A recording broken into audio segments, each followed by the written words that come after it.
السلام علیکم ګرانو کتونکو، زه یم تفهیم، ما سره موجود دی صدای نوشهره ټیم او دې ټیم موجود یو د نوشهره د ضلع نوخار نوجوان رهنما، سیاسی رهنما، نوجوان قیادت د عوامي نیشنل پارټۍ نوشهره کینټ تپې صدر انجینیر میا وجاهت، هغوی سره به مونږ خبرې کوو د کوم سیاسي صورتحال دی او خصوصي طور باندې عامر تاکالی چې ټوله صوبه کې دا یو غوبل جوړ کړی دی او وجه څه ده، دا څه وجوهات دي او څه کول پکار دي او د دې نه علاوه سیاسي او څو خبرې. انجینیر صاحب السلام علیکم.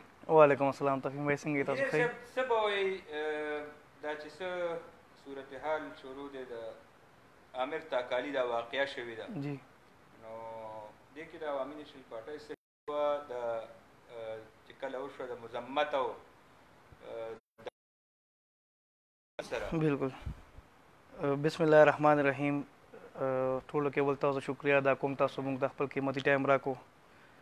نن سبا په دې سوشل میډیا باندې دا ویډیو وایرل شوی د عامر تاکالی، هغه څه نازیبانه الفاظ استعمال کړو پولیس په خلاف.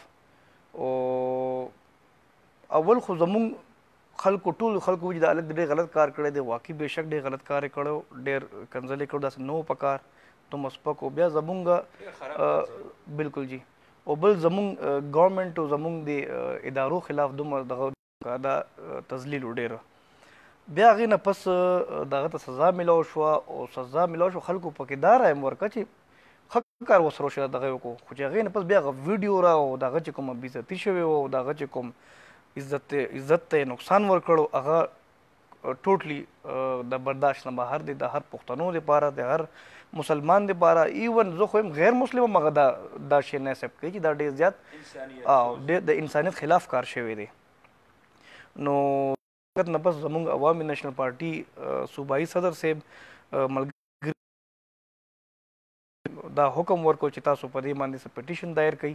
های کورټ کې مونږ کیس هم دایر کړی دی او زمونږ پښتون سټوډنټ فیډریشن ځای په ځای احتجاج کړی دی. او هغې نه علاوه دا یو داسې غم وجود دی که دا سیاست نه علاوه زمونږ هر نوجوان، هر مشر، هر کشر، هر طبقه هغې ډېر جی هغې ډېر غمجن دي. انجینیر صاحب د دې واقعه دا څه به کېږي؟ لکه یاره جی الله دې معافي وکړي،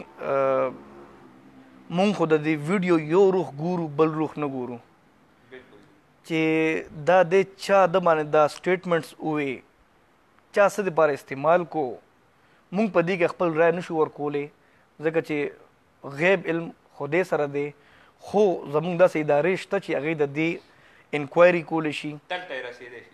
بالکل جي تلته یې رسېدی شي، ډېر په اسانه رسېدی شي. خو چې زمونږ ګورنمنټ غواړي، مونږ خپل د جوډیشري نه دا خواست کوو چې هغوی یو غیر جانبداره اور با اختیار جوډیشل کمیشن دی کینی په دې باندې او د دې کسی د دې مسلې د دې لابي سم تاسو ورته ویلی شئ چې دې ته ته ورسي او مجرمان چې آیا دا عامر تاکالی دی یا دا پولیس دی هغوی ته داسې سزا ورکړي چې داسې سوچ هم بیا څوک ونه کړي او ملزم ته د انصاف میلاو شي. چې دې کې څوک ملزم ثابت شو نو هغه ته د انصاف میلاو شي، مجرم ثابت شو هغه ته د سزا میلاو شي. دغه جی د هر انسان دغه زبردست نقطه اوچته کا چې غیر جانبدار کمیشن په پاکستان کې داسې خو جی با اختیار چې سبا هغه ومنلی شي، با اختیاره بالکل دي چې خپله فیصله هم خلکو ته مخکې کړي او د هغوی اډر هم ومنل. او جی بالکل جی دا بالکل ګرانو کتونکو ډېره اهمه خبره ده او اهم پوینټ دی چې زمونږ اکثر معاشره کې مونږ غوږ نه ګورو او سپي پسې ته هغه لوبه ټوکه شروع ده. راځو به سیاست طرف ته. د نوخار سیاست هلې ګلې روانې دي، خلک کوټونو ته راووتل، نن هم سړی په دې حجرو کې بالکل جی اورم جی خټک اعلان کړی دی. جی جی بالکل. باقي خو د تحریک انصاف والا خپل کار دی چې هغوی څنګه طریقې سره دغه کار کوي. خو زه به اورال یو عام عوام اواز جوړ شم، زه به وایم چې موروثیت ته ختم شي. زمونږ نوخاریان موروثیت سخت خلاف دي او زمونږ د نوخار والا ډېر غیرتمند خلک دي، هغوی دې شي سخت خلاف دي. چې موروثیت ختم شو نو هله به زمونږ د نوخار مسلې او د دوی د خلکو مسلې به حل شي، د دې زړونه به د دوی د زړه مطابق به د دوی نماینده دوی ته میلاو شي. زه خو جي زه د دې باقي نن سبا په میډیا باندې چلیږي چې څوک خواهشمند دي څوک څه دي هغې کې خو جي څه نه ویل غواړم، خو دا ختمېدل پکار دی او دا انصاف چې کوم اواز باندې دا نیا پاکستان جوړ شوی دی دی چې ورته دا نیا پاکستان وایي.